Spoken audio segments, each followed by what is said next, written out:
glad you were able to uh, pop in today, man. I really, really, really, really am glad. So, all right, everybody tuning in, I have Justin Symbol with me today of the God Bombs and also Star Daddy. Now, I've personally had the pleasure of doing some shows with Justin when he's come through St. Louis. Tonight, this afternoon, we're gonna talk about his new album, his recent tours, and also give some behind the scenes on what some people consider quote unquote goth rock or shock rock, the true reality behind it, because there are so many misconceptions about people. You're true with yourself. It's not it's not you're trying to put on a front. You're true with yourself. Let me get that. So, I mean, there's the misconceptions of drug addiction and all that. So, we're going to touch on that and kind of set the story actually straight for people, because I mean that's one thing. So again, Justin Symbol, I've had the pleasure of doing shows. Um, First and foremost, I think one thing that people really would want to know is what style music you normally do, because you do a very eclectic and a very artistic style and go a couple different directions. What would you describe your music as? Some kid that was obsessed with Nothing Records growing up, and then discovered trap music. Hey, there you go. There you go. Well, I know online, you look at different Wikipedia, Discog, and all that. It's like 1 minute it's, geez, what were some of the ones? My brain just went blank. Electro punk and different stuff. I never know what to say, so I just try to, because sometimes the God Bombs, can go more in a punk direction.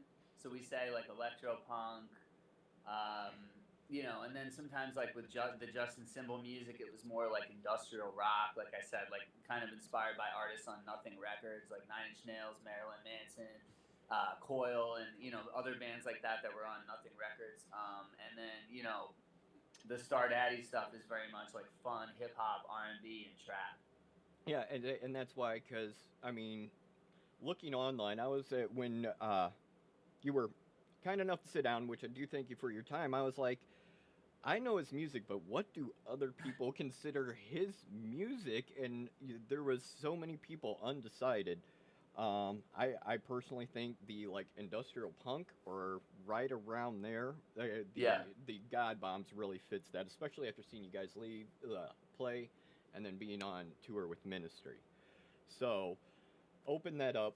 You do have a new album dropping the end of February. Actually, yeah, we're pushing it to March. The new release date is I actually have a text from my publisher right here, so I'll tell you. You'll be the first person that hear. All right, breaking This is right the here. first place this is not. March 25th. March 25th. All Release right. of Supernovas. But however, we will have a new music video that's going to be really big, premiering for the album in February. So there will be some stuff leading up to that album. Awesome. All right, everybody tuning in. If you're watching this on YouTube, this is done live on Twitch on Saturdays. We do interviews at 4 p.m. The links to everything for his website, his Facebook, and everything is below the video. You watching live on Twitch, hop on over to YouTube, or you'll be able to find this embedded on the website. So I want to make sure I get that out there so people know where to find it. Now, you worked with some different people. You collabed with a couple people on the new album. Can you tell a little bit about who they were, by chance, for people to understand the caliber of musicians you work with? Because you work with some very high caliber, well known musicians. Yeah, I mean, this album, I don't think it was like a star-studded thing. It was more like people that I've been working with for years, who I really trust. Um, the songs that were written in LA were mostly engineered and produced by myself, because I'm getting back into that. But then I brought them to Angel Nightmare, who's a good friend of mine, and we really kind of fleshed them out. We would add like keyboards and electronic stuff to it. And then other songs we took to Colombia, and we worked with Jabez Roa, who is an original God Bomb member. And he's also a great engineer and producer. And so he produced and engineered those songs. and some of them were even written like in a hut with solar power on the beach in Santa Marta, Colombia, which is beautiful, beautiful coastline. So we really try to get outside of our comfort zone as far as like location and stuff. But as far as who we were working with, it was a lot of familiar people. It was more that I think I took more of a forward role in actually producing things myself than I have in the past. So that was really exciting for me. Did the producing yourself kind of open up more creativity for you? Did it give you more freedom to express yourself in your music since you were doing it more so all yourself? Yeah, I think it did. I mean, I've always been so like kind of influenced by whoever's around and whoever's in the band. Mm-hmm. So my sound, because I don't really think I have like a set thing that I'm like, oh, it has to be this way. I'm very flexible. So for me to be alone allowed me to really dial into like, okay, what do I want? What do I want this to sound like? I mean, I've always been very heavy-handed in the music. Like I've always been very involved. Like even if I have other people producing, I'm sitting there with them and making decisions and stuff. But obviously, everybody brings their own flavor to the table. So for me to like isolate what I wanted to do was interesting. And what ended up coming out was like kind of a stoner metal, or I don't know, like progressive metal twist to my normal sound, which was odd. So there's like some really heavy, crunchy stuff on this album, and I think that was kind of where I was at. For whatever reason, I was just playing bass, and I was just honing in on this like certain style that was kind of like Ministry's Filth Pig album. Mm-hmm. You know, just kind of doomy almost. And I mean, people hearing it probably wouldn't even think of it that way, but that's how I was imagining it. Yes. All right. Now, pardon me. You're talking about going to Colombia and then the Sequoia Forest and stuff. Getting out in those places, does that help your creativity? And if you hit writer's block, kind of open things up for you? Yeah, I can't say I've like if I've ever had writer's block. I mean, I've had times where I wasn't clicking with certain people and nothing good was coming out, but it was more because of them. I can always write, but yeah, going there definitely jogged something bigger. It was like, okay, I think that was kind of what was the influence of like we want to make this album like more of a concept album and really take our time with it and make it something like more grandiose.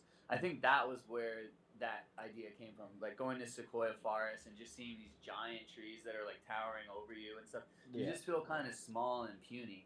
So after that, I was like, I don't want to just like shit out another 7-song punk rock album, because Plague Songs was very much like off the cuff, like we did it really quickly, and we wanted something that was like very immediate and like just like boom, God bombs are back, you know. Yeah. This album was more like let's really think about it, and I think the nature influenced that for sure. That's really cool because once you said that, it clicked back. That's actually Led Zeppelin did that for one of their albums. They just went out and spent a couple weeks out camping and came back and just everything flowed together. So I thought that was really, really cool. Now, you were playing bass. What instruments do you play? Just for people wondering, what instruments do you play?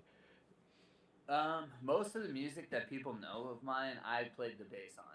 So bass is always the first and foremost for me. It's like I use it to like kind of create the structure, Mm-hmm. skeletal, you know, foundation. I do a drum machine. I do drum programming, beats, synth programming. I have a Roland MC307 drum machine slash synth that's been featured on a lot of my music, even like from Voidhead until the present. I have a MPC player sampler that I do beats on, so like those heavy 808 trap kicks and snares. Yeah. I do a lot of my own music. I think people sometimes think I'm more like a face, but like I really do a lot of the music. I even played guitar. Like I did a lot of the rhythm guitar on this album. I started playing guitar. I'm not like the type of person who sits at home and like plays instruments all day and is like, you know, very super musical. It's more like whatever I need to do to get the sound I want, I just kind of figure it out. Um, and then like Ryan Lynch would come in and do a lot of the lead guitar stuff. So anything that's like super fancy that you hear, I probably didn't play, but like the you know the skeletal bones of what makes the song are oftentimes what I will be doing. So you set the foundation and build off there. Now, Yeah. I will say I love the Roland 808. I actually just dropped a lot of money on an Integra 7 because it's got the 808 chip and everything Oh, in it. Yeah. yeah, we had a real 808 in the studio. DJ Swamp had a real 808 when we did the Candyman album. Swamp had a lot of old analog equipment. Now, So yeah, there's nothing like that. Hearing that real 808. you had that thump. Now, one thing that's exciting because you know I used to DJ. I had to retire from DJing, but I did shows for you. Is people don't know, a lot of mainstream people don't know who DJ Swamp is, and he is a top-notch battle DJ, Yeah. and has done some hard drum and bass and stuff. And I just thought, seeing you working with him, I mean, how did that relationship come about? Because I know him, I know what he does, and knowing you, it's just a very unique collab there. It was interesting. Well, that came because of the Ministry tour. So he was Ministry's DJ, and we were like the young band on the tour. And so he was, out of anybody involved in Ministry, he was like the nicest, most outgoing, and like he really like was the one that like fucked with us a lot. So we would like hang out with him in the dressing room, and he would make these crazy things, shakes, smoothies called swamp juice. And it was like everything that's green in a blender. So like a green apple, celery, jalapeno, cucumber, like anything green. And we would like be like trying to drink this shit and be like, but, but like I'm like, man, this guy's great. Like he was like our guru almost. And after the Ministry tour, we were doing the Hex Deluxe album, which was like kind of, we had done 5 songs for the Hex EP, and that was like the beginning of the God Bombs. And then we were like, all right, let's expand this now into a full album and add 10 more songs that we were working on. So I involved him in this song called Burn. I was like, hey, Swamp, why don't you come by and record like some scratching or whatever. And he came over, he did scratching, he did like big 808 beats and stuff on this song Burn. And that was the beginning of our collaboration. And then he ended up coming on tour with us because what happened was he left Ministry and he wasn't sure what he was going to do next. And I was like, dude, fucking be my DJ and come on tour with us. And he did. And we did 2 tours together. And that's, pardon me, that's exceptional with him, because a lot of people don't know. He was Beck's DJ for 4 years. Yeah. He's opened for Crystal Method, Bass Nectar. He has a laundry list. So that's why I was like, hearing that, I was excited for you when I saw DJ Swamp. I was like, hell yeah, man. Swamp is super talented, and he was a great asset to the band. And I also thought that, first of all, I didn't really know who he was either before Ministry. So I had to do my homework, and then I was like, holy shit. And then the stories that he would tell us, like on tour, it was just wild because he knows everybody in the industry. He's met almost everybody. So he had some awesome stories for the road. He knew a lot of people around the country. He found places for us to stay and stuff. Super, like, great resource and just a great guy to collaborate with. And I'm really proud of the work we did together, especially on the Candyman album. I feel like that album was underrated because it happened right before the pandemic, and I just couldn't properly promote it as much as I wanted. And we had some really good, some bangers on there that we wrote together. Let's see, and a lot of people, my cousin is actually the battle DJ Enough, who retired. Oddly enough, that's how I know DJ Swamp, because he always looked up to him for his battles. So when he'd put them together, so yeah, if a lot of people don't know the talent or the art of battle DJs and the scratching they do and everything, it's on a whole different level. Yeah. I mean, he was lighting turntables on fire and scratching them. He was scratching with his feet or like doing all kinds of crazy tricks. I've seen videos of him like when he won that championship back in '97 or whatever. Like he's like the DJ of the world champion. Yeah, the '96 world champion. Yep. Okay. I was just like, holy, like, wow, this is incredible. And yeah, it was just an honor to even even work with him. I mean, I remember seeing him like with Ministry at Riot Fest a year prior to us touring with them, and I was like, wow, this is sick. They have a DJ now, and I mean, I was just there as a fan, like in the mosh pit, and I never would have imagined that A, we would have opened for them on a tour, and B, that same DJ that was with them would then come and tour with us. Now that's really cool. Now I can say, correct me if I'm wrong. Over the past, before the pandemic and now after the pandemic, your recognition is starting to pick up, and you're getting more known in the industry as a mature by career wise. I don't mean personality. A mature musician. You have established yourself as a professional, and that's been picking up over the past few years. Correct me if I'm wrong. I mean, I'm the last person to ask about my own popularity or lack thereof, because I feel like we as artists, we're in the, I'm in the tunnel, I'm in the dirt, like I'm digging. Yeah. I have no idea how people are responding or not responding. All I know is like I'm sticking with this God Bombs thing, and I think the fact that I was willing to double down on a project that everybody loved so much, even after like the original members left,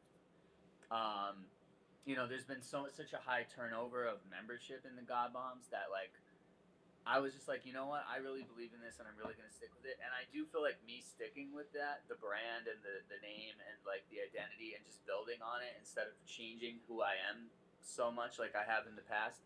I think that is what's paying off more than anything, is just having some consistency that I feel like in the past I just didn't have that consistency. I was all over the place because I was naive, and I thought like, the music industry, I saw myself as like Al Jorgensen, where it's like you have Revolting Cocks, you have Ministry, you have PTP, you have Acid Horse, you have Lard with Jello Biafra, 1000 Homo DJs. I mean, that classic era of Ministry, there were so many side projects. So I kind of saw myself like that, but I guess like what I wasn't seeing, it was that they had like Wax Trax Records behind them. They had a whole team, to be able to pull that off. And I think that Ministry, they spent years laying the groundwork to where Ministry would be like the big name, and then they could then have those other. So I realized I need to lay that groundwork and just focus on God Bombs now and make that as big as humanly possible. And then from there, like maybe, in the future there could be a new Star Daddy or something. But like I really feel like my heart and my focus is on the God Bombs now. So you're kind of like focusing, getting tunnel vision on that, so you can expand at a later date once you have the foundation of the God Bombs down. Yeah. So that's really cool. Now, do you have a tour? Things are nuts. Do you have any tours lined up for this year, or any thoughts of a tour, or? Well, I have album release events that are in the process of being scheduled in LA, and then there's gonna be LA, and then we'll have a show in DC, which the tentative date is March 24th, and then March 25th, which is the day the album actually comes out, we'll be performing in Brooklyn at the Stimulate event. And so, and New York's actually your old stomping ground. Correct me if I'm wrong. Right. You moved from New York to California, which that's one hell of a move, right there. Oh, and not only that, but I did that same move like 3 or 4 times now, because I keep somehow ending up back in New York, and then I'm like, wait, I gotta get back home. So I have like all this crap that I accumulate in New York, and then I'm like, I gotta get back. So yeah, this has been one of many times of like, coming back to LA. At this point, I would consider myself like a bi-coastal person, because I really do spend half my time on either coast. And that is, so what kind of doors does that open? Because a lot of people stay in one area. They're not working like the East Coast and West Coast. Has that opened up stuff for you? Like, I mean, giving you opportunities, or opened up the creativity, or? I think it did, because I think when the shit hit the wall here in LA, and I felt like I hit a dead end where I was just trapped in my apartment, bored, and whatever, unhappy, I went east and we did all these shows with like my old lineup that of people that are living out east. Mm-hmm. And people were so excited to see like that old school lineup back together. And I think that there's a lot of legacy that I have in New York, in the underground scene. That was really like the what gave me my roots and gave me my identity and gave me my credibility or whatever. Like, you know, it's like rock and roll boot camp. It's like, you know, living in an apartment in Brooklyn with a bunch of crazy people and like, you know, there was just a lot of learning that happened in New York. And in LA, I get to take that and kind of like take it to another level because there are more like higher level music industry people here. I mean, I never really took my music career as something that was like super serious. I just was very punk rock about it. But now I think being in LA, it's like, okay, now I'm ready to kind of say, like, okay, how do we get this to the next level now? Because not just about money, but it's more like I want as many people as possible to hear what I'm doing. Exactly, and I mean, I think that's a lot of problem with and I say young musicians, not by age, but the people wanting the young musicians, people trying to make it a career. No matter, I mean, there's guys around here in heavy metal bands that are in their mid 50s and they're making it, but a lot of those young musicians, it's about the money, and that's it. And that's one of the other reasons. Like I really wanted you to be on here and others.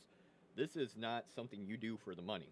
It is not something you hop into and you're an artist for the money. It's not like the No, big machine. it's. I think my primary motivation was always more about self-expression, and then also getting attention. Like I'm an attention-seeking individual. I grew up in a house where like I was alone all the time, and there was no one there. So like my whole identity was like, how do I get people to respond or react or tune in or care about what's going on here? And that's been I think a big motivation, but not so much like money. I mean, I have a very lucrative career as a video editor. I've edited things like the Jersey Shore and all this kind of stuff that you would have never expected to associate me with. So money was always just like, oh, I make a lot of money over here, but I don't even like really like this. Yeah. I mean, I like video editing, but I never felt like, oh, this doesn't give me a hard on. You know what I mean? Like it's not like a creative expression. Music was like, this is my freedom. This is my place to express myself, and then you hope that as many people as possible will resonate with that self expression. And I found that the more authentic it is, the more people do resonate. And I will say, you are an authentic person. You have so many people that will put on a front and try to be something they're not on stage. I mean, when we did shows, you saw me coming in covered in blood, huge demon horns coming out of my head and everything. That was my gimmick back in the day. But you are you. You are authentic. This is the real you. You are open. You're not holding bars. You are just true to yourself, which I think is awesome because so many artists worry more about what people think and what they can do to get more popular rather than just being true to themselves, which is something I respect for you a lot. I know we've had great talks behind shows. Have you Yeah, I appreciate it. have you received a lot of blowback from that over the years? Yeah, I mean, it's been more like internal, I think. Like people in my team or who in my band or something, like they'll be like, "Well, why are you talking about how you like fat chicks? There's just going to be only fat chicks at our shows." And I was like, "So? Like if it bothers you so much, then you go fuck someone else. You know what I mean? It's like, Yeah. there's a lot of people who want me to be in a box because they're like, oh, you're a good-looking guy. You should be more more masculine, more.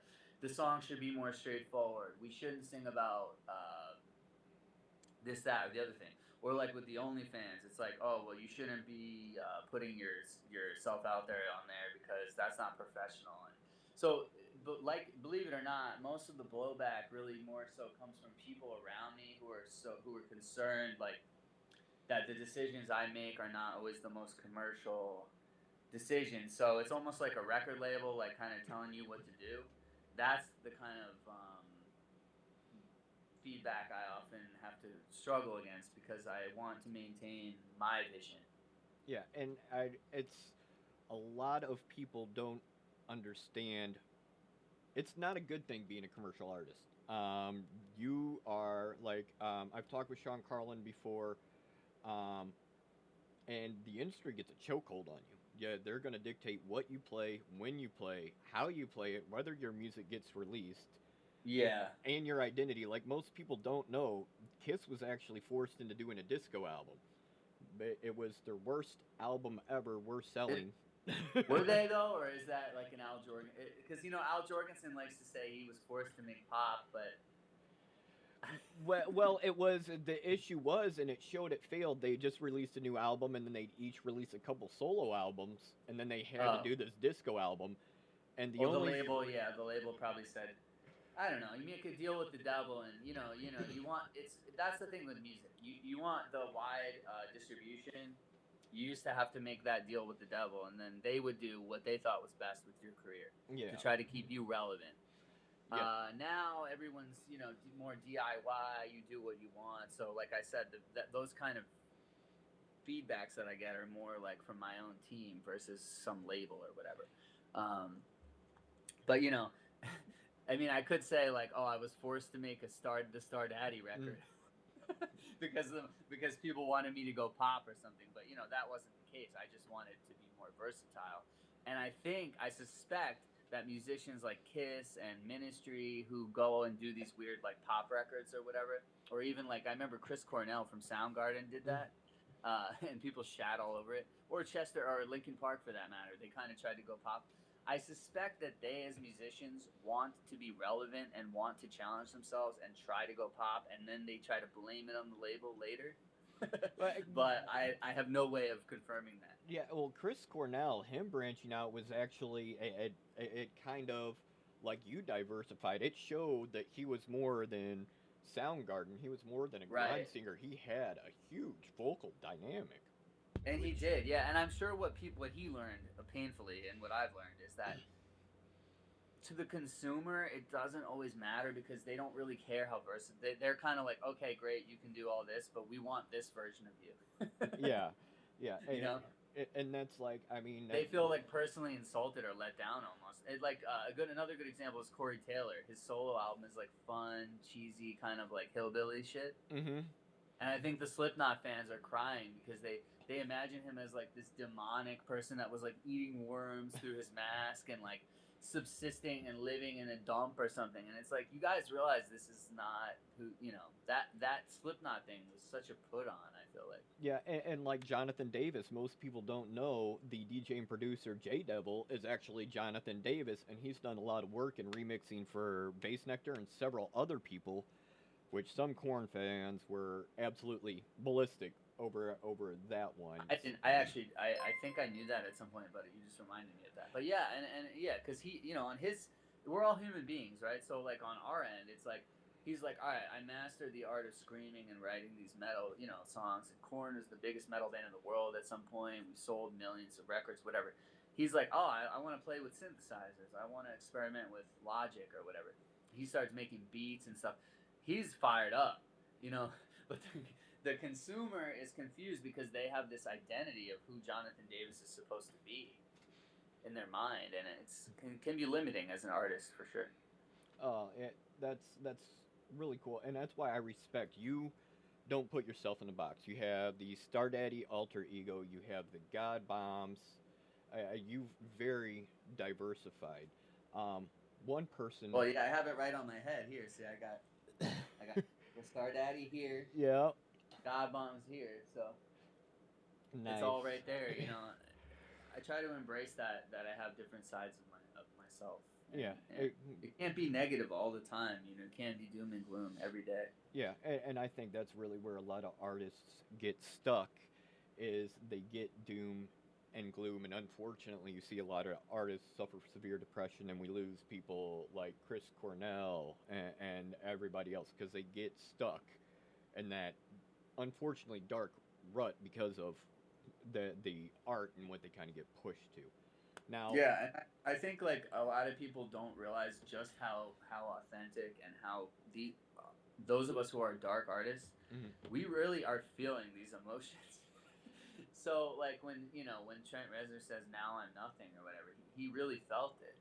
And same with, I'm sure, Chris Cornell, and same with me. So I don't want to exist in a void all the time. Otherwise, I'll just kill myself, and then there won't be new music. So Yeah, and I agree. I mean, me and you've talked lots of times behind backstage, but the art for like you and myself, it's getting that emotion out. That's getting outside of your head because I mean, yeah, it's just gonna eat you up. And by the way, someone just said you're so beautiful. they were talking to you, I think. Uh, no, not with me. I'm in a little Okay. corner up in the screen. So yeah, they're all talking about you. You're the main image on our stream. So I mean that's. Thank you. But now this is kind of going in tech question. What DAW are you using right now? Or is there one specific? Are you using multiple or? Okay, so when I'm producing, I use FL Studio, and that's what was used to make the majority of the demos that became the songs on Supernovas. So I will engineer in FL Studio, and then I will take the stems or I'll take the result of that and bring it to somebody else who's higher than me. That's how it went with the Supernovas album. So, like for instance, if I took it to Angel Nightmare, he's also using FL Studio, so we're good. If I take it to Jabeth Roa, at that point I had to print stems, and then he took all those stems and he brought them into Pro Tools, and we were doing things in Pro Tools. Now, if I'm working with Baba Yaga, he's using Logic. And Baba Yaga is, for those who don't know, he's been my keyboardist forever, like behind the scenes. And me and him did the Voidhead album together. And he always kind of makes a cameo on all my new stuff. So he did make a little appearance on Supernovas as well. And he'll be running things in Logic, typically. Nice. And one thing I let people know, there is, when it comes to DAWs, it's none's better than the other. Everybody's got their personal preference and what they work well with. So, I mean... I think in terms of sound quality, I will say I do believe that Pro Tools has a higher sound quality overall. Like, whatever it's spitting out is going to be better than, like, FL Studio does something weird, I feel like, to the sound. But I like FL Studio in terms of creating because it has these amazing VSTs, and it's just so user friendly. And I grew up, like, as a teenager, I was like I remember like the first thing I ever did, and I've never even said this anywhere in an interview or anything, but the first music thing I ever did was a remix of Astonishing Panorama of the End Times by Marilyn Manson, which is an obscure B-side, and I remixed it in FL Studio, and that's how I started with music.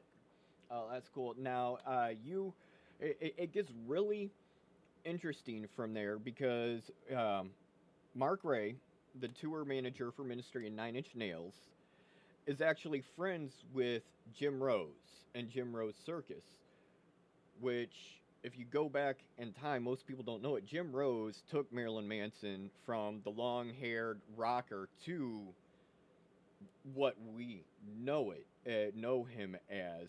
So, I mean, it's a small world because you knowing them, Jim Rose 14 years ago gave me the best career advice I ever had and helped launch me. So, I mean, just small world. What was it that he told you? He said, you know what? He told me, you won't fit with what I do. He goes, I'm going to tell you this, though. Go out, do some Christmas music, remix different music. He goes, I kid you not. He goes, you do that. And he goes, those couple months a year will finance everything else for you. You will never have to worry about selling a #1 album because everybody will do it. Sure as not, I kid you not, from November to January 3rd, I make the most money than the rest of the year because he was so right, and that's what's got me to where I am now. It financed everything. So that's something that I highly respect him for. And if you ever get a chance to meet him, he is an awesome, friendly guy. I mean, he just called me out of the blue one day. It's like, hey, I like your stuff. I was like, hey, how'd you get my number?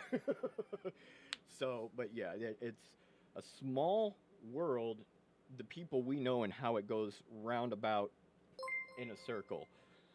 So, and you got some people really loving on you, man. So, awesome. So, lots of people liking you and thinking you're quite attractive. Here's a little heart for you.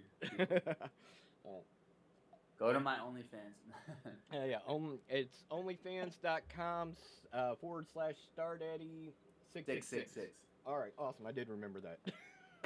I have a horrible memory. ADHD sucks. So, I mean, Actually, I'd rather you listen to my music, and then while you're listening to my music, you can go to my OnlyFans. that's a good one. You know what? Put on the headphones, turn it up, and blare it. Now, what kind of gear did you use on this album? Did you use hardware, VSTs, or a mix of both? Oh, this album was both. It was like I said, I had the Roland MC307 drum machine with synth. I had the MPC sampler, which was really just like a beat machine essentially. We had live drums by an incredibly talented drummer named Boris Velate in Colombia. So we tracked live drums on pretty much every single song. We also had live drums from Byron Alvarez, which is my drummer in LA. He did some of the live drums, guitar, bass.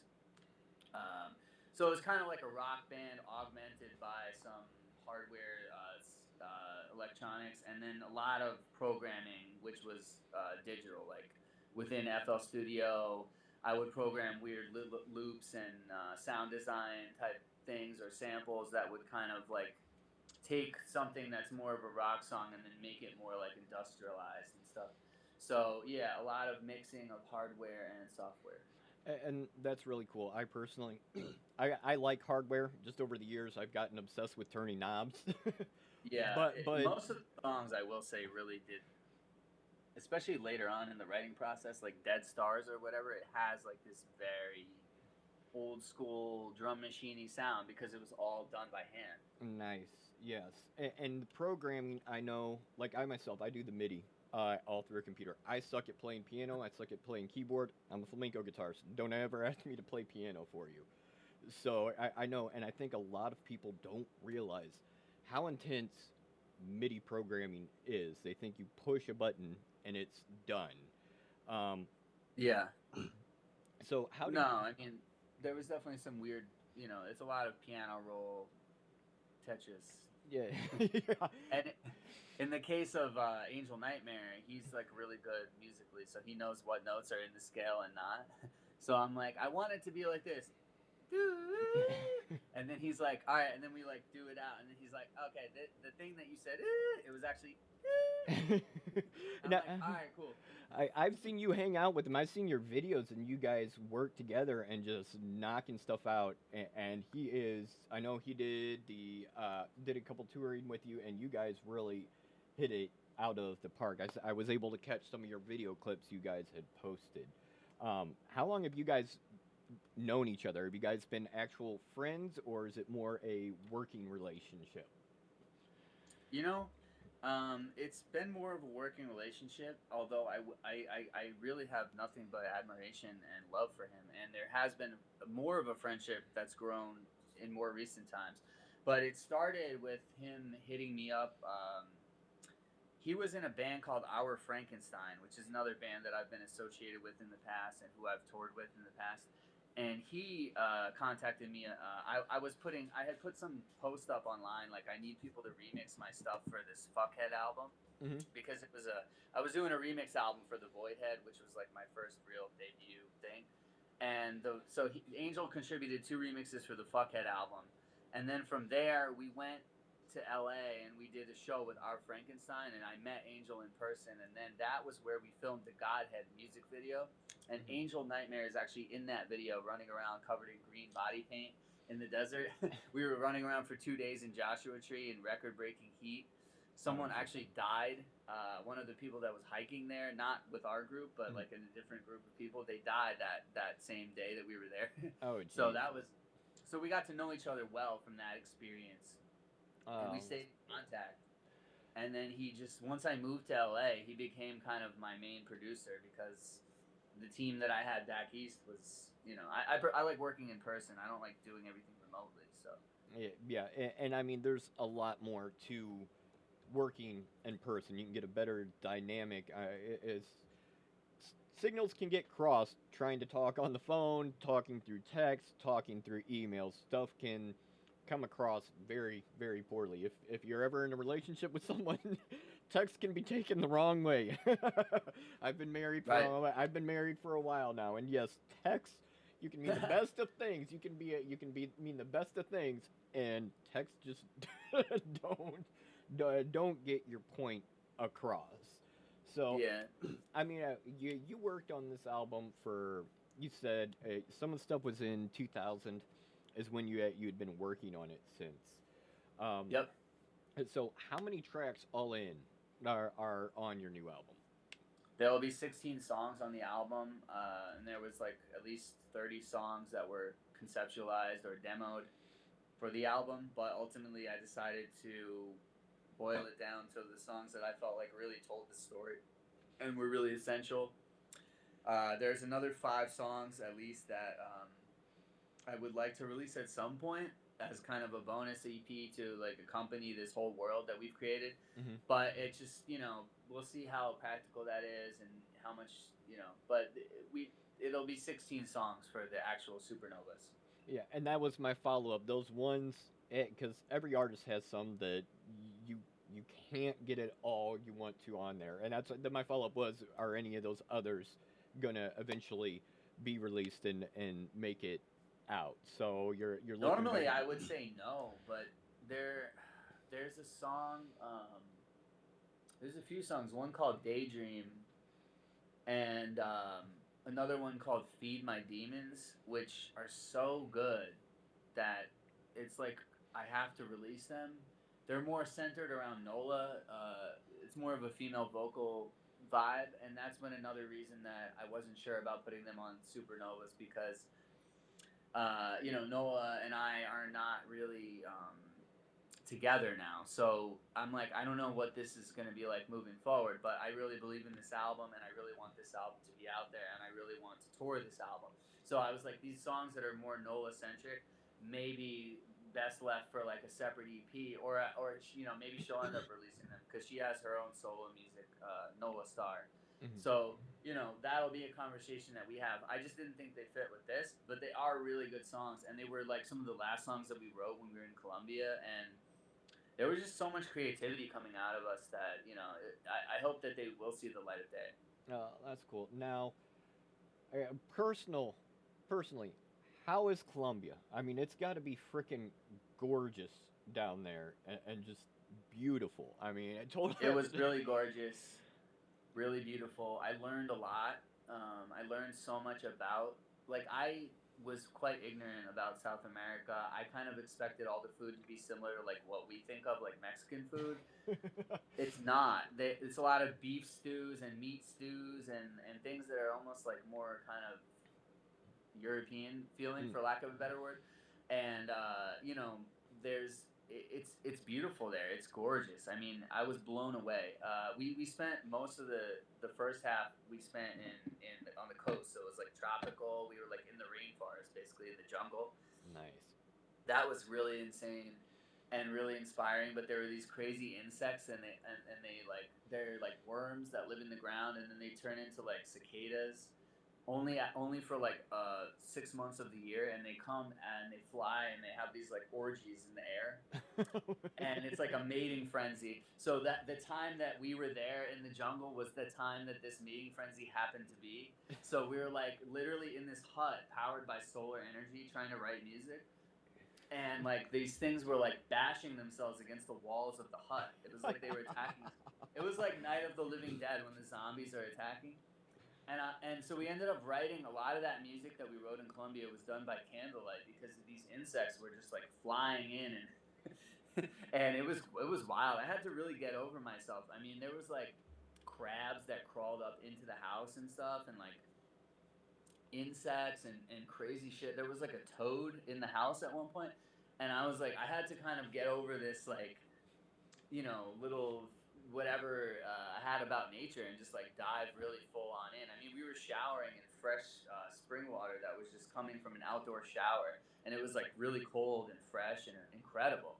So we had that whole experience, and it was really interesting and amazing. And then we went to Bogota, which is the capital city, and there was like riots happening there, and it was very much like a clash between the people and this kind of like government that they have that's like a military dictatorship that was actually put in place by the US. So it's like all this interesting politics and stuff, and I got to see the flip side of it, like how the people are really kind of suffering under this repressive regime, which is worse than our regime here.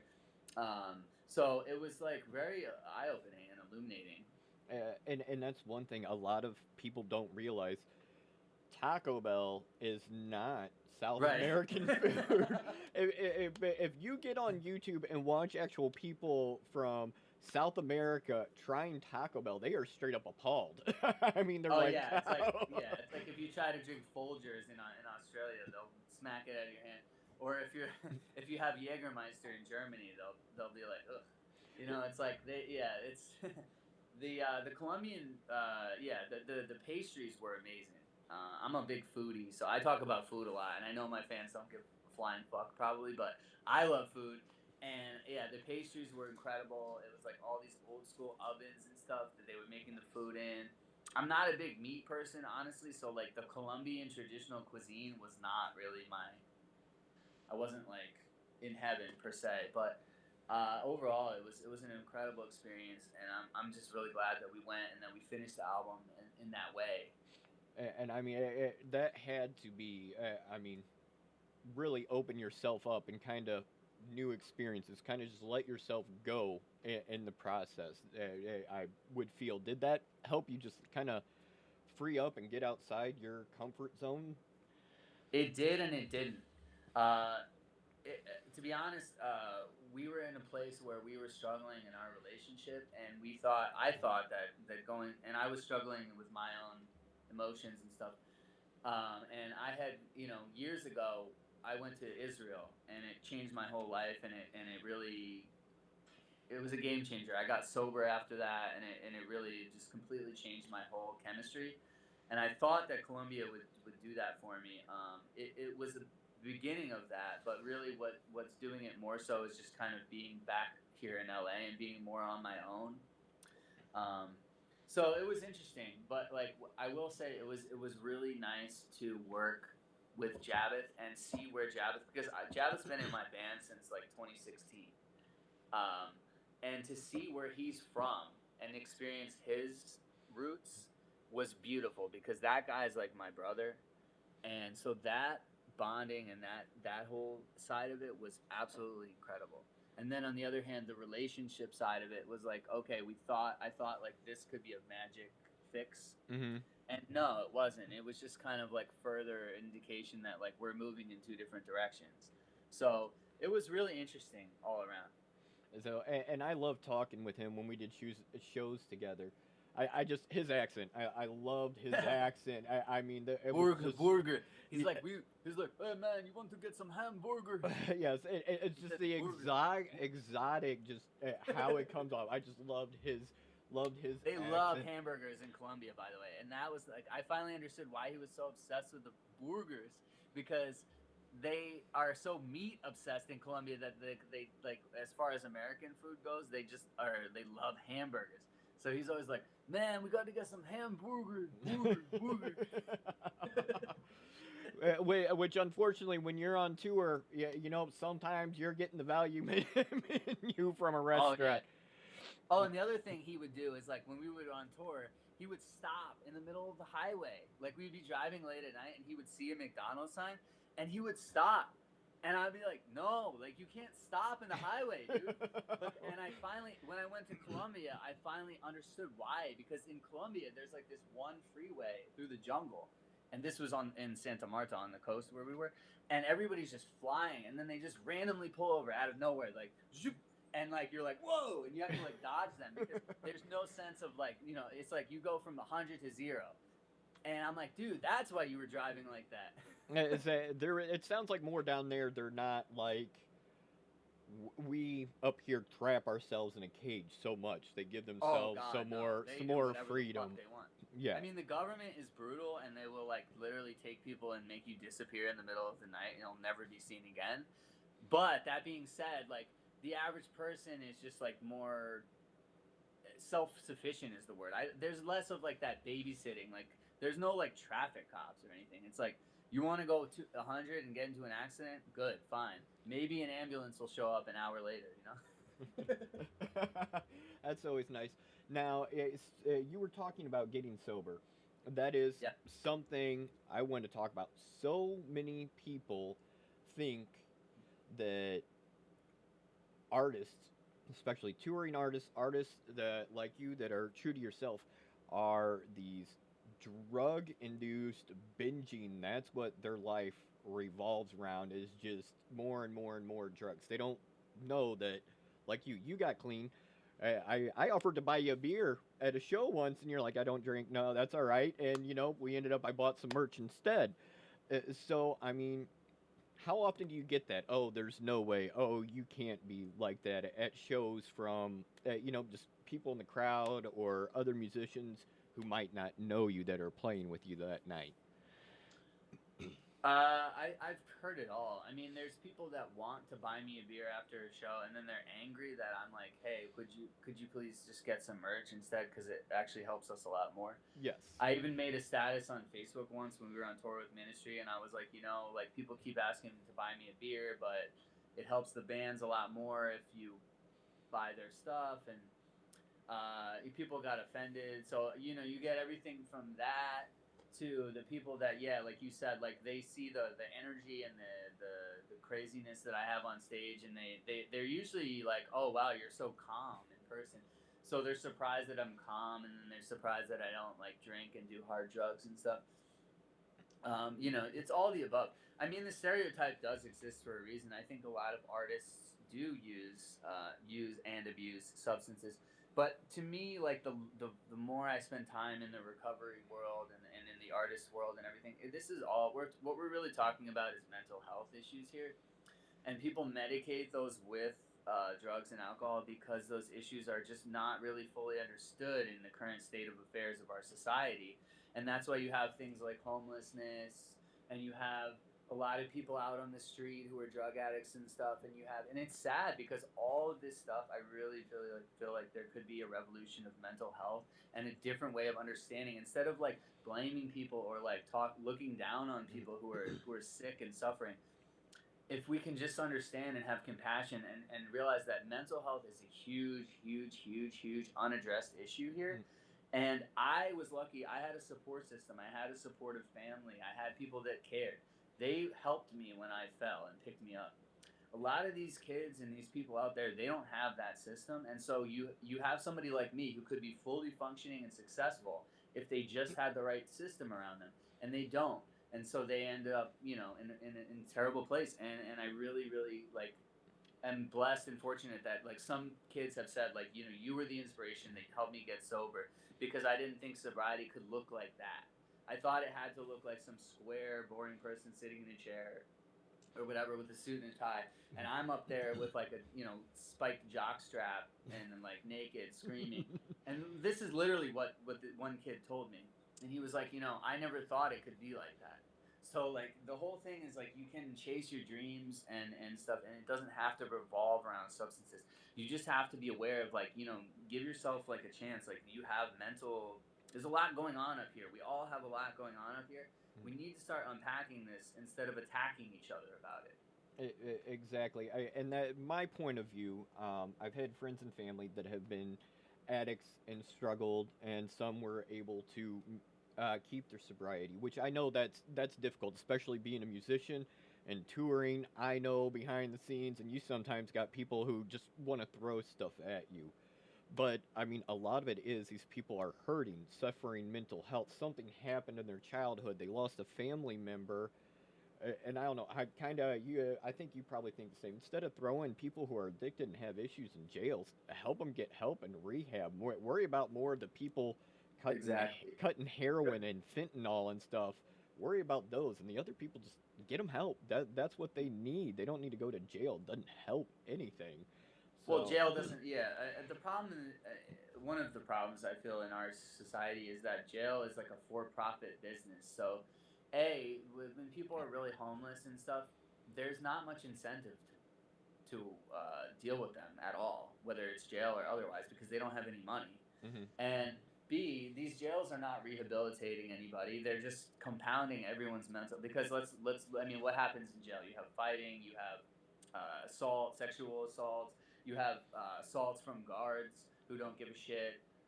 It's just everybody has been conditioned to look down on these people who end up in at the bottom, so to speak, because it allows the system to continue. Because if instead of looking down at them, if we're like, holy shit, it's not that they're pieces of shit, it's that they're victims of a system, then we have to look at the actual system and say this isn't working. And of course, whoever's running all this doesn't want that. So that we've been taught to look down on people, and it's so wrong. And even you said heroin. I mean, I don't care what drug it is. It could be heroin. Listen, the pharmaceutical industry is giving people OxyContin and shit and calling it medicine.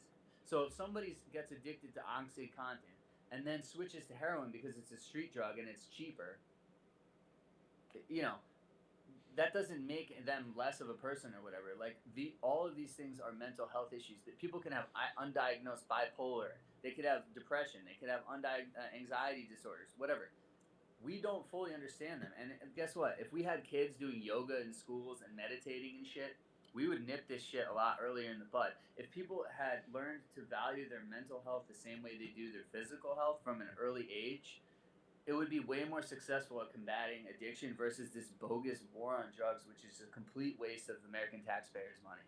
And I personally, coming from that aspect, I know me and you had talked some before. I have health issues. I was on morphine at home. I was on Dilaudid pills, Percocets, all that crap. And I was on it for years. I didn't even know the stuff was addicting. Nobody ever told me it was addicting. And I woke up one day and looked in the mirror, and I was like, oh my God, I look strung out. I mean, skinny and everything. And I stopped pain management that day. And I didn't know until I went to see my doctor for breaking a toe.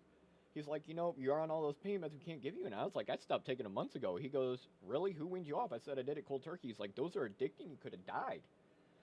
It was like... Yeah, they're giving people medicine that can kill you if you stop taking it. Exactly. Like, I have medicine for seizures in my heart. I haven't taken... I started smoking pot. I know it's going to bother some people. I started using medical cannabis 8 years ago, and I have had surgeries and everything else and never took another pain pill. 8 years. And I do want to say for the record, like, I am not technically... I did start smoking cannabis about 6 months ago. And I do, at this point, I do also dabble with mushrooms. So I do not consider myself sober anymore, but I do consider myself somebody in recovery who has had a long journey with it. I am sober from alcohol and hard drugs and have been for over 8.5 years and fully plan on continuing to be. But when it comes to plant-based medicine, I found that these things really are medicinal. I really did hit a wall in my recovery with my anxiety where even with meditating, even with yoga, even with calling people, it just wasn't working. The cannabis has helped me. And mushrooms, especially mushrooms, I really want to put that out there because the next step is going to be legalizing mushrooms, and they're already being used to treat for depression. Yes. I feel like these things are of the earth. They are meant for humans, and I really feel like everybody owes it to themselves to try mushrooms at least once, but to do so responsibly, not just taking a whole eighth to the face and then yeah. You can microdose, and it really helps me because I struggle with depression. I was going through a lot of pain and stuff after my breakup, and just all the moving around and everything and all the drama. I was just so tired, and like just taking a little bit of shrooms, it just made me feel happy, and I wasn't intoxicated, really. And I know quite a few vets. I'm part of a cannabis growing group, and there's a lot of vets who, God, I don't even want to talk about stuff they went through, but that's how microdosing with shrooms is how they help get through the day and not flip out.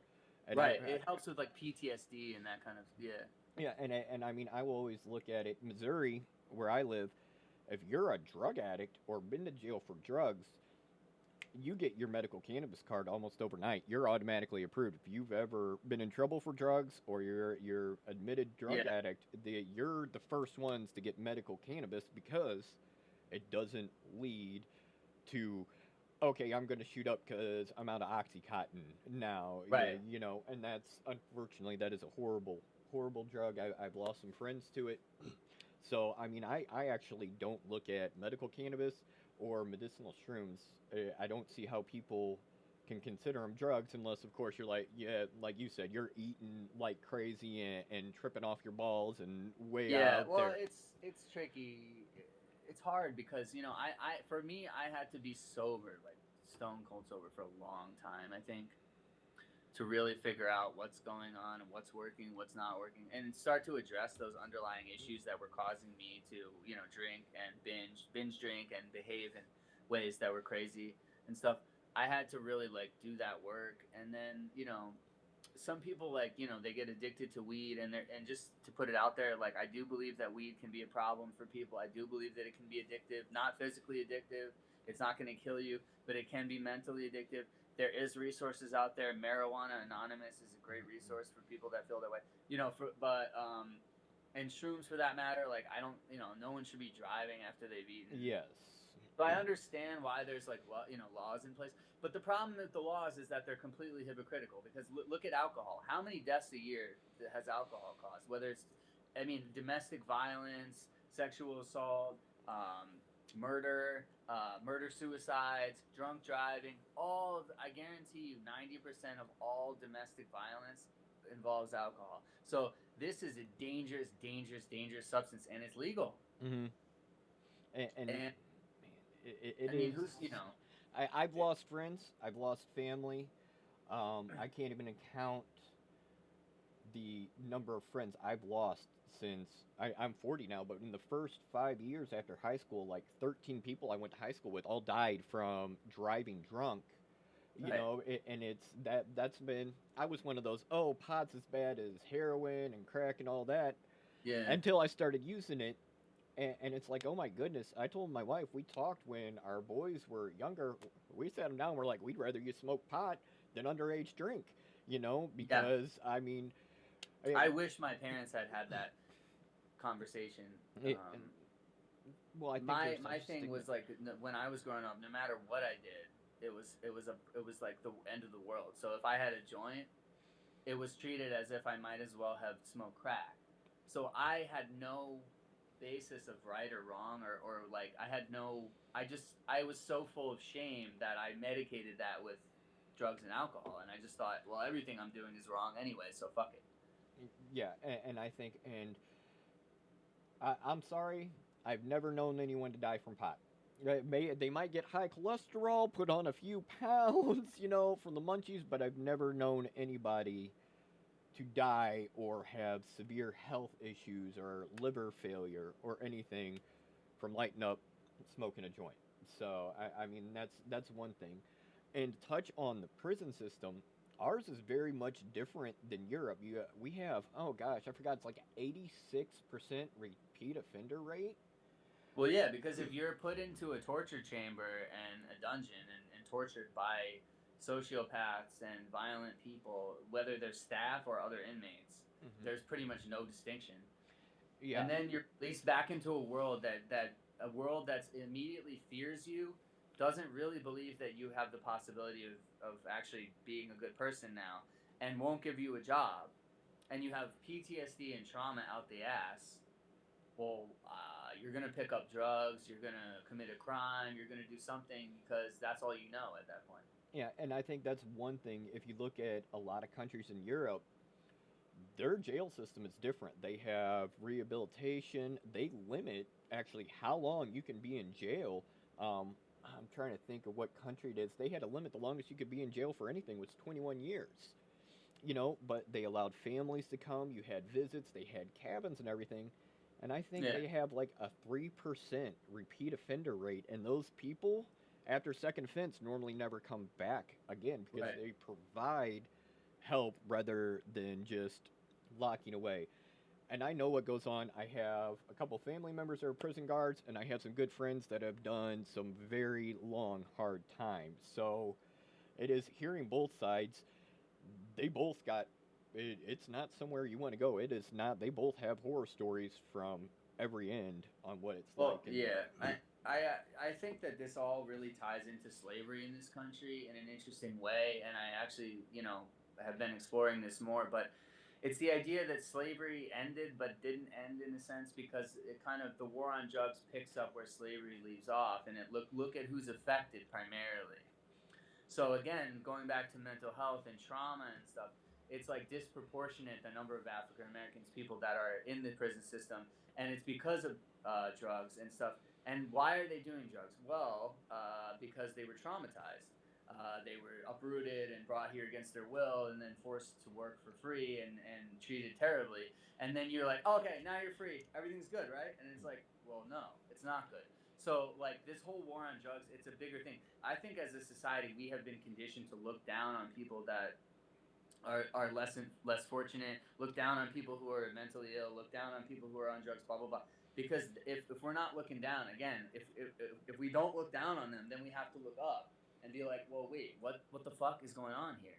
And the people that run this system don't want this system to be questioned. So, there's this sort of idea of like, you just kind of have that thinking of like, oh, well, that person's a bum. They're, you know, Well, they I was gonna say I know the big change, and a lot of people don't realize it.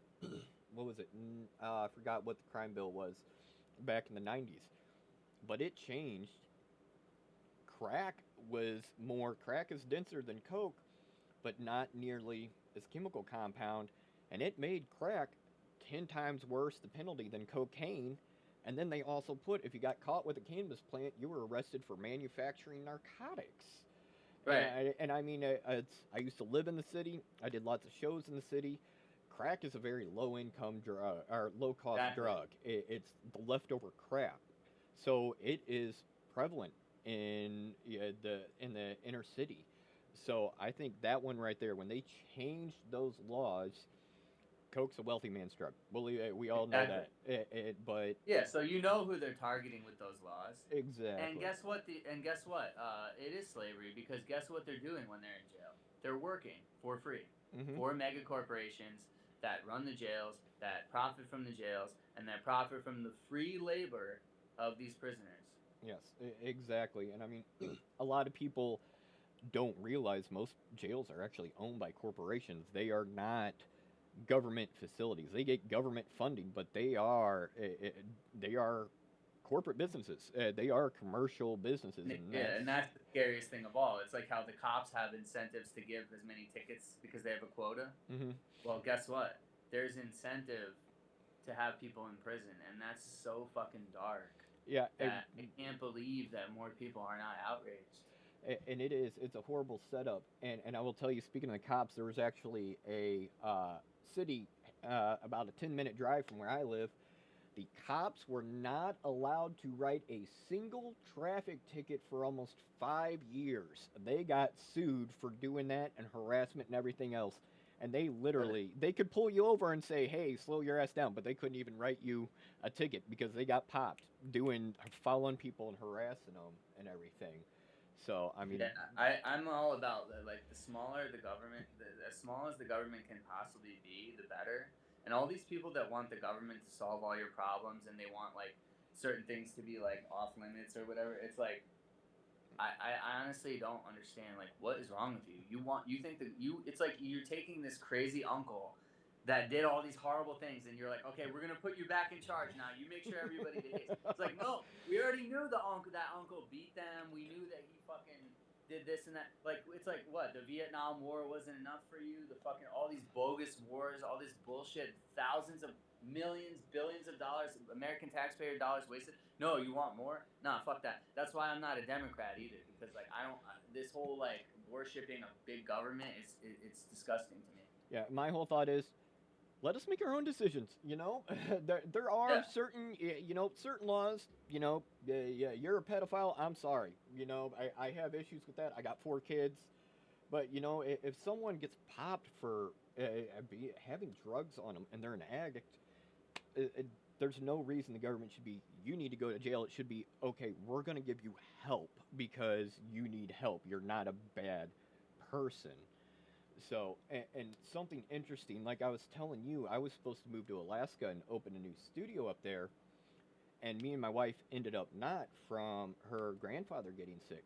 We had 2 weeks to find a house because we had to be sold ours, and we found someone. The majority of my neighbors are low income and lower income, and I cannot believe the difference. Even the post office, the utility companies are compared to my current neighbors to my house that was 5 miles away and was in a middle class community compared to people that are on the lower income. I can't believe, like, they were under a boil water notice and they didn't even contact anybody in the subdivision.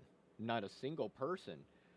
My house, like I said, just a few minute drive down the road. They would have called. They would have been texting. I mean, just all this stuff, and seeing, like, looking down on people lower income is something very. I can't even think of the word to properly describe it. It's just such a horrible thing that goes on, that we're fed in society. If they're not above you, they're below you, and they're not equal. So I think Right. you touch something very, very in depth there, and very true. And that's why I love talking with you. You are a very wise person. Like I said, a lot of people think, okay, you're doing this kind of rock, you're putting yourself out there, and they automatically think that, okay, he doesn't know, he's just, they think you're, I don't know. Basically, they think a lot of musicians who put themselves out there are dumb until they sit down and talk with them and carry on conversations. And Yeah, I mean, I think sometimes the point of the shock or the image is to get the attention, and then you have something under that has a lot more substance, and people like to judge a book by its cover, I guess. I mean, the most criminal people are the ones wearing suits and ties, though, in this world. exactly, and I totally agree with you there. Now, how did the lockdown affect you as an artist? I mean, I know it killed. You are a touring musician, and I know that wreaked hell on you being locked down. Other ways, did it kind of put you in a darker place in writing? Did it kind of make you pull back from working on some stuff? I mean, it's for all of us. It's been rough having a lockdown, but as an artist, how did that affect you? I mean, the lockdown was the biggest thing was that it was the reason that the God bombs came back, because I was like, I want to comment on this in a more political, socio-political way that I didn't feel like was appropriate for Star Daddy, which is the identity that I was sort of in at that time when we did like the Candyman album and stuff. And the tour that we did before the pandemic, it was like a Justin Symbol, Star Daddy kind of thing. Mm-hmm. And I was like, I need to really get political here. And so that's where the God Bombs came back. And then also, like, it made me more spiritual. I was doing a lot of yoga and stuff, meditation. It forced me I got more into like the occult and witchcraft and stuff.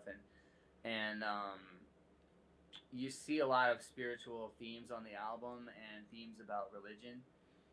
It definitely made me look inside more, and I think it also made me realize I was kind of like over touring a little bit and not really looking at, like, how can I improve my songwriting, or how can I reach more people or whatever.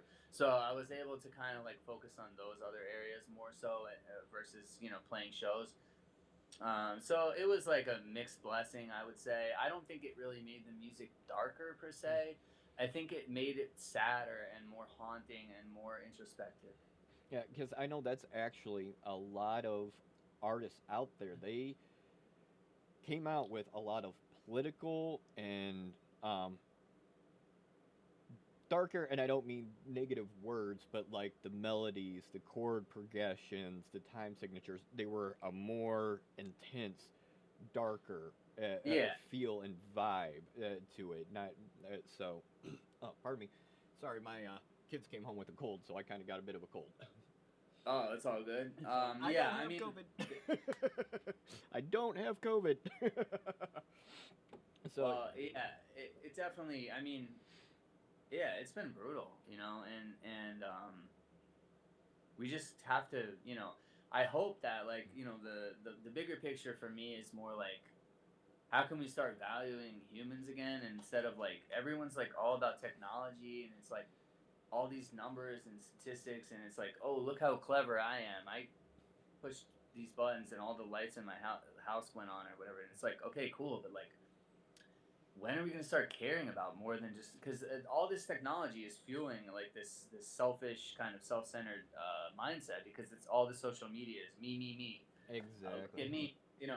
And and with COVID, even, you know, it's like, you know, there's many theories, or two main theories as to the origin of COVID. I think anyone with a lot of critical thinking can probably decide for themselves where COVID came from.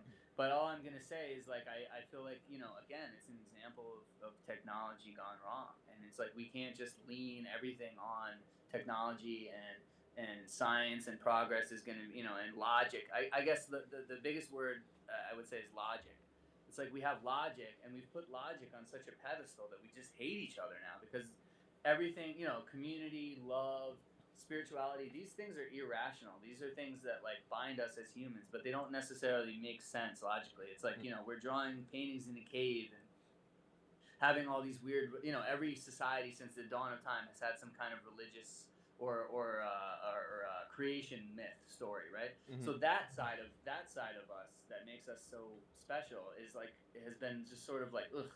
And then instead, logic and technology and science and reason, and it's like, it's so nauseating, because it's like, don't people realize you need both of these spheres? This sphere might not make sense, but it's so fucking crucial. And like, I'm all about this shit. If Hmm. anything, I need a little more of the other one. But like, we've gone so far as a society where we've really put the shit on a pedestal, and it's really hitting the fan. And I think I stepped away. I Facebook. There's the one for my artist, and then there's the one for the studio I work at. Instagram's got my artist, and then the one studio works at. I don't have any more personal social media because I noticed it sucks you in. I mean, it's like I think the best drawing I saw is someone. There was two versions of it. One holding the phone, another one they were sitting in front of a computer, and it was that alien face hugger popping out of the device, pulling them in. And I think seeing Yeah. that, it was like, wow. And I mean, as weird as it sounds, if I wasn't an artist and worked at a studio, I probably wouldn't have a smartphone, or I'd have a little flip phone at most, just to detach, because we can escape it now. I mean, yeah, going down to Colombia, I mean, you got to escape a lot of this insanity, but here in the United States, it's you don't get much of an escape unless you go way remote. Yeah. Yeah. I mean, I'm on my phone a lot, and it is what it is. Like, but you know, I do, like, I did study a lot of Kabbalah during the pandemic, and that was another big shift. I think think I finally found a spirituality that I actually made sense to me. And with Kabbalah, my interpretation is the idea of, you know, this is already a simulation. Like me, we're in a simulation anyway. Hmm. So, and the reason we're here is our souls are here to like better ourselves and have these experiences and stuff. Now we have a simulation within a simulation, which is this stupid shit that we've created, right? So like, we already have this incredible simulation that was created for us to have a playground, and now we've done a really shitty version, and we're like sitting in this amazing simulation that was made for us, and we're like this on the little shitty version. And it's just like a copy of like, what's the, I don't know why we went there or what, but we did go there, and it's Pandora's box. It's just going to keep going. But you know, obviously there's a lot of benefits to it, and if we could just focus on the positive trends of, you know, that social media has brought about, and you know, it does give people access to a lot of information and lifestyles and stuff that they might not have had otherwise. And I just try to focus on that positive.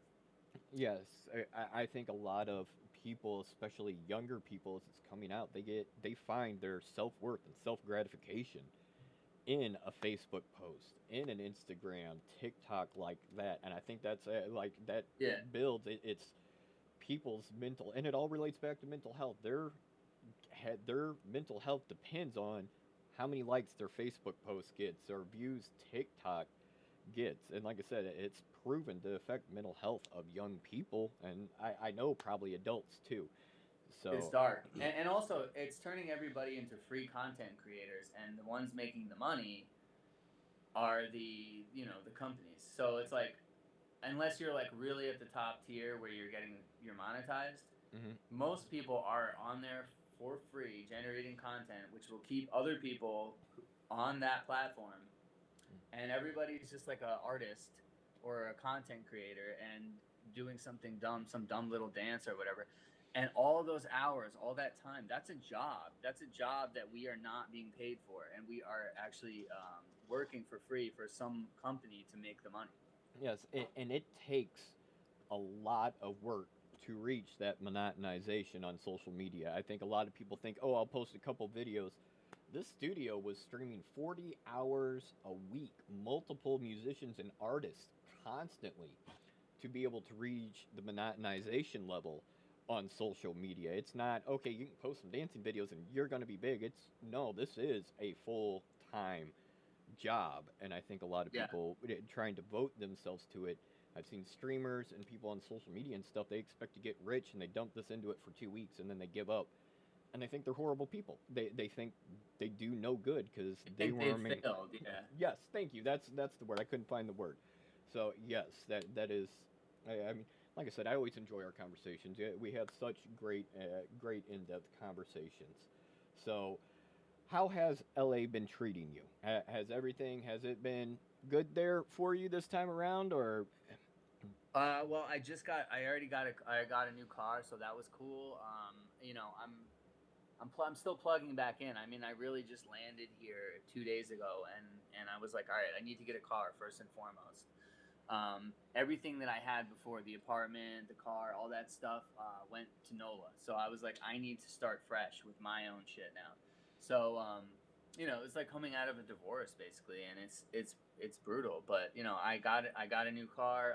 Looking to get a new place. I've been couch hopping for the past 6 months. I was living with Baba Yaga in his studio apartment in Brooklyn, and then I was like floating around with my other bandmates and shit. And now I'm like, all right, I need to get a place. So I know it's gonna be good. I just like getting settled and getting everything so that I can really push out some new stuff because I want to shoot some new videos.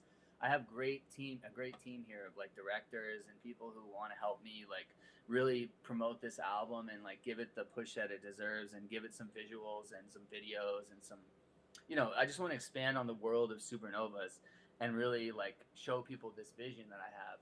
And so I know that I have the team that I need here. It's just a matter of like me getting settled. And I looked at a few places, and I'm pretty sure that I know where I want to live.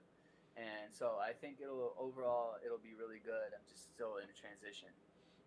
Now, I do have a question. I didn't even know you did video production. That's something that never came up. I never knew that. How long have you been doing that? Because apparently you are very successful at doing that, and it is a very good career for you outside of the God Bombs. How long have you been into that? Well, I started editing when I was in college up in Syracuse University. Actually, the reason I started editing is because I was in a TV radio film class at the time, and I had shot a music video. It was my first music video, and I needed to edit it. So back then, it was on mini DV tapes, Mm-hmm. and we went, and I came in at the end of the tape era. So I edited my video on tape and in Final Cut Pro, and I just had a natural knack for it. I edited it in one day in like one 6 hour marathon session or whatever, 4 hour session, whatever it was, and I just had a talent for it. And then after school, I got a job as a production assistant with Comedy Central, and I was actually the one that was in charge of putting together the tape reel that was like all the promos for the week so that the top executives could see that reel. And I had to do that on a tape deck with like, you know, the whole like dials and buttons and stuff. And it was Yeah. like this giant, you know, so I was at the end of that archaic era. And then I got a job as an assistant editor in New York City. And I was doing that by day and doing music by night. And it never really, that's always been the case. Like, you know, I would work 10 hours, and then I would like, in any free time I had, I would like post online about my music, and then I would like go rehearse all night and then just like repeat. So yeah, I've just been going nonstop and had these two careers going this entire time. So since the beginning of my music career, I also have my video editing career. It was very much in tandem. That's cool. Now, personally, I'd like to know, what did you go to college for? I went for communications. At the time, I wanted to be a writer. I was interested in journalism, and that's another a funny thing with it's like very similar to like Marilyn Manson's origin story is that I was a journalist, and but the thing is, I realized that journalists all they do is just promote their version or their agenda. I hate I hate journalism now. I think it's everybody's coming in with a motive. I feel like, and it's rare to see stuff that's truly unbiased. And so I was in school with all these people that were like training to be the new, justice crusader, and they were like going to tell the world about such and such.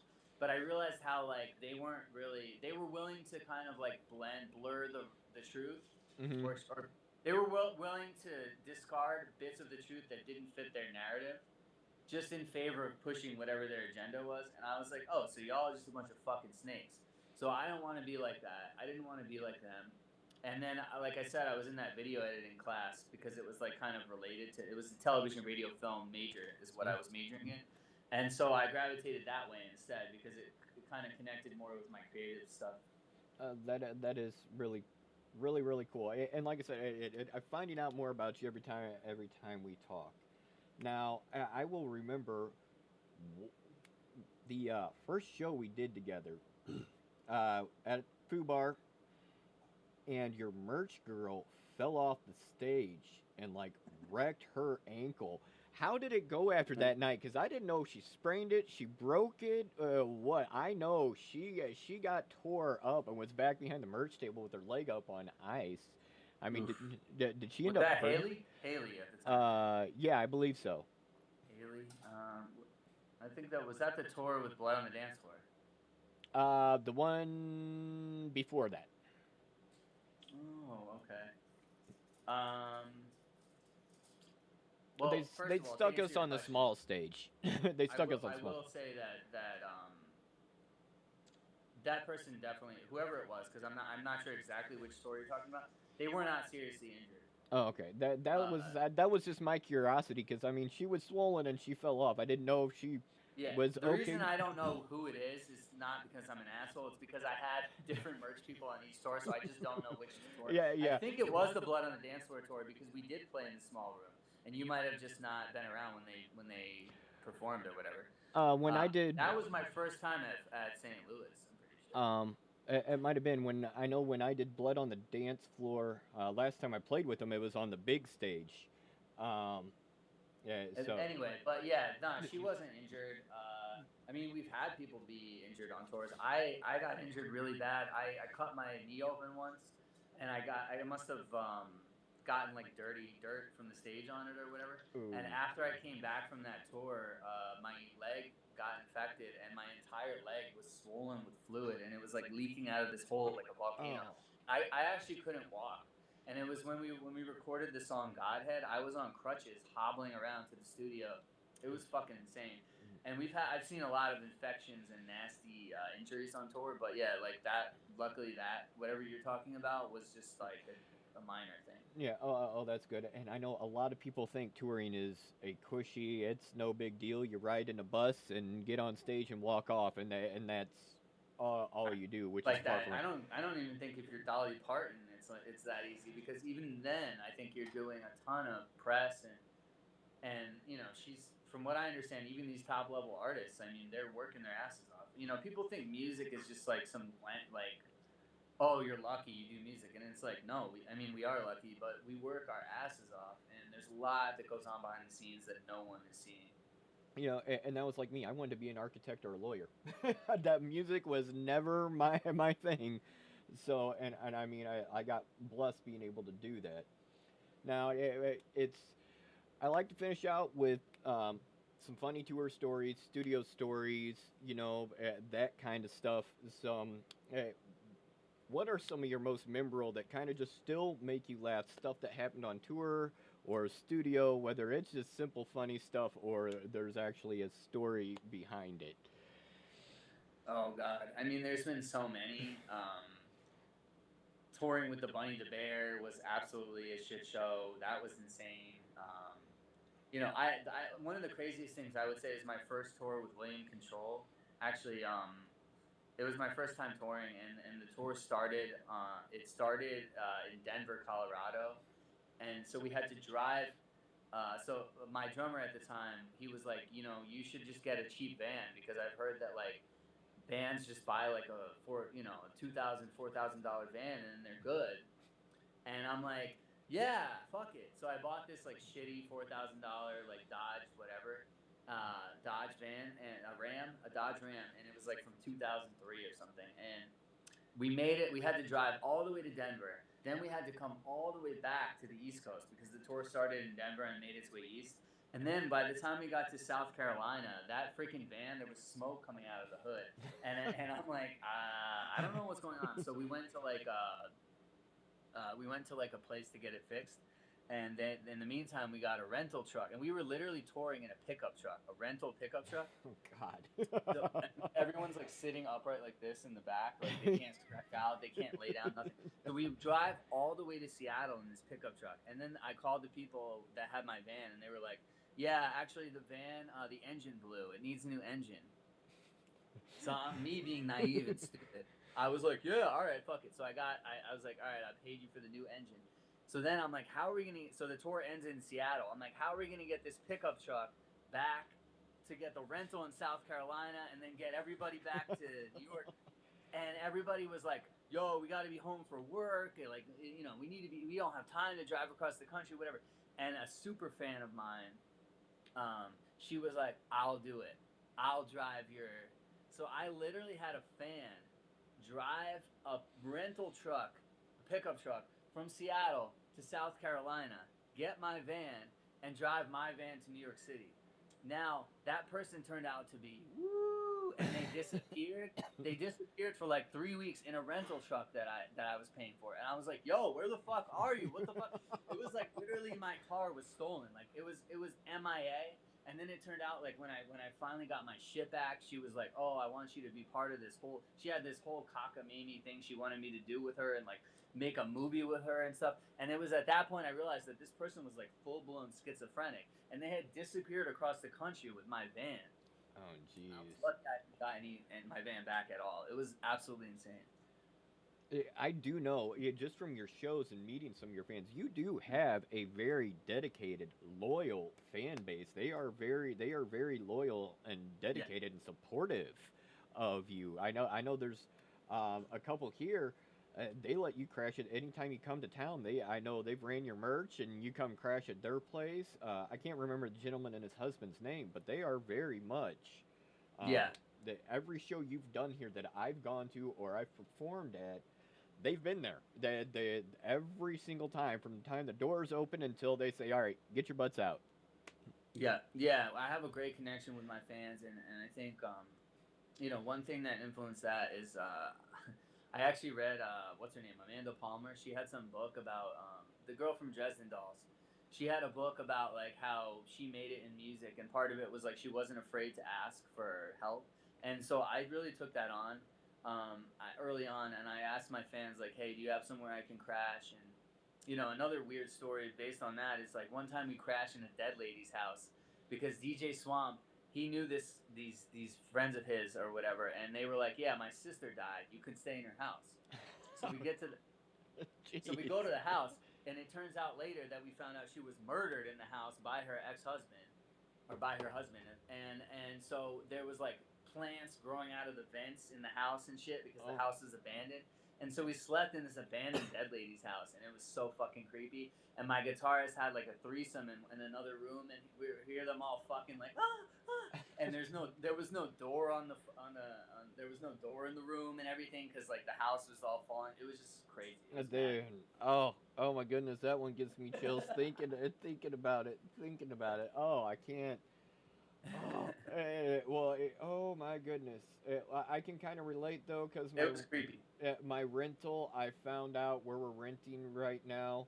The person who lived here before us was an elderly lady, and her family stopped checking on her. And somebody called because of the smell. They tore it down. It's an all new building, but they called because of the smell. They went in. She was stuck to the couch. They went to pick her up, Ugh. and all her flesh came off and everything. I was like, it would have been nice to know, because all of a sudden we're getting all these condolences cards and stuff about the life insurance policy, and we're like, you know, we got a whole spiel. They're like, oh yeah, they told a story. I was like, oh my god. So That's fucking, yeah. now, to close things out, I like to anybody who's wanting to make it as a musician, make it in the industry, make a career of being in the industry.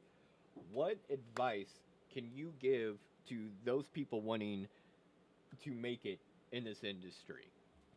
I'm just gonna say a quote that was said by someone a lot smarter than me, and that quote is, "To thine own self be true." All right, that's a very good one. Everybody, again, Justin Simple, very very great artist. We're gonna promote all his stuff. He has some new music. Get his all links out there if you're watching on YouTube. 4 p.m. on Saturdays. You missed this. Sorry guys. But until next time, I'm streaming tomorrow. You guys take it easy. Have a good evening, and we will talk to you later.